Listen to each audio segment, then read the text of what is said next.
rekomendasi dari sistem ekonomi Islam dalam menghadapi pandemi COVID-19 ini. Yang pertama, ada penyaluran bantuan langsung tunai dari zakat, infak, dan sedekah.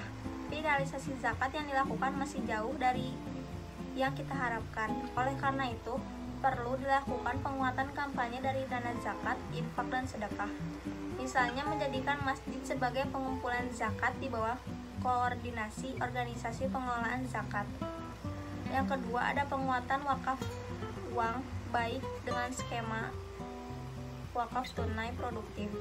Badan Wakaf Indonesia perlu bekerja sama dengan lembaga keuangan syariah untuk mempromosikan wakaf agar dapat digunakan khusus untuk korban COVID-19.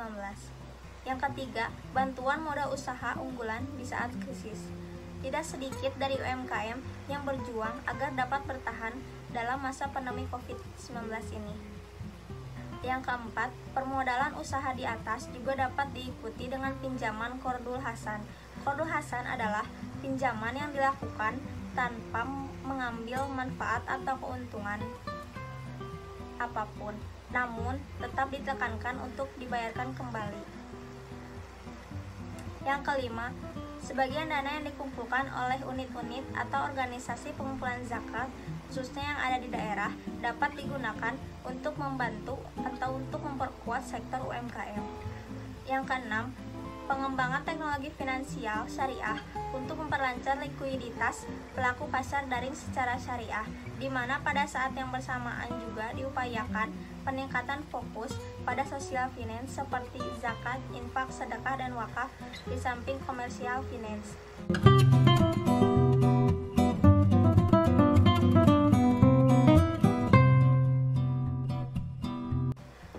Munculnya bank syariah sendiri membantu nasabah untuk melakukan transaksi di bank menjadi sesuai dengan syariat agama Islam.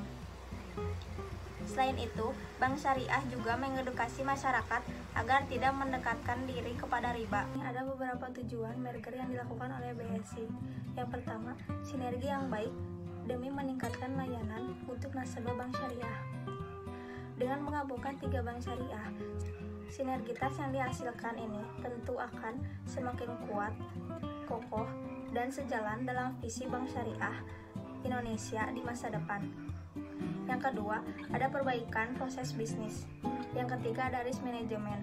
Pengelolaan BSI akan meminimalisir risiko-risiko yang mungkin akan terjadi dalam pengelolaan bisnis perbankan di masa depan. Yang keempat, ada sumber daya instansi. BSI akan menyeleksi sumber daya terbaik untuk menjalankan industri perbankan syariah lebih baik lagi dibandingkan yang sebelumnya. Hal ini akan membuat setiap instansi dan jajaran direksi diisi oleh tenaga kerja profesional dan bekerja dalam satu payung lembaga dengan visi misi yang searah. Yang kelima, ada penguatan teknologi digital. Pengembangan teknologi dan investasi perbankan terus bermunculan, dan ini adalah tugas dari Bank Syariah Indonesia untuk menyeragamkan teknologi syariah yang ada di Indonesia.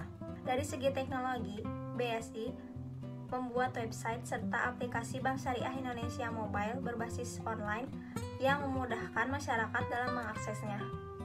Produk dan layanan yang disajikan oleh BSI juga cukup beragam, yaitu BSI menawarkan produk tabungan, haji umroh, pembiayaan investasi, transaksi seperti giro rupiah, serta giro falas, emas, bisnis, dan prioritas.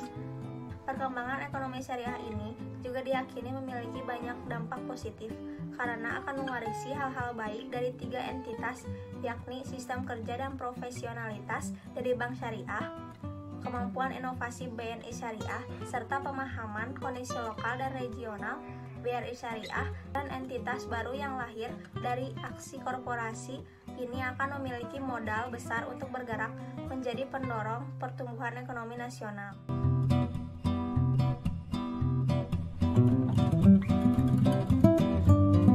Menurut saya iya, karena masyarakat Indonesia sendiri mayoritas beragama Islam atau Muslim, dan sistem ekonomi Islam berlandaskan kepada Al-Quran dan hadis dalam pelaksanaannya.